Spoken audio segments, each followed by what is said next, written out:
জানো তো সেদিন না কোনো জায়গাতে দাঁড়িয়ে ঠিক করে আমি ধূপকাঠিটা ধরাতে পারছিলাম না। হাওয়া ছিল প্রচন্ড আর চারিদিকটাই খোলা।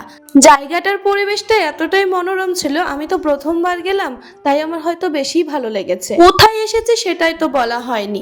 সেদিন গিয়েছিলাম শিবডাঙ্গি বাবার ধাম। বট গাছের গোড়ায় বাবার মন্দির। শুনেছি এই গাছটি নাকি কাটতে এসেছিল, কিন্তু কিছুতেই কাটতে পারছিল না।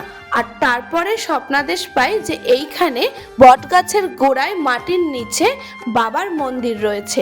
আর তারপরে মাটি খুঁড়ে যখন পরিষ্কার করা হয় গোড়াটা, তখন দেখা যায় সত্যি এখানে লিঙ্গ আছে। তাই এই গাছের গোড়াটা কিন্তু মন্দিরের অনেকটা উপর পর্যন্ত, দেখো চারিদিকটা বাঁধানো রয়েছে। সারা শ্রাবণ মাস ধরে মেলা চলে এখানে। সারা শ্রাবণ মাস ধরে এখানে মেলা চলে। এত সুন্দর জায়গা আমাদের বাড়ির কাছে ছিল, অথচ কোনোদিন আসাই হয়নি। আসলে ভগবান ডাকলেই সেই ধামে পা রাখা যায়।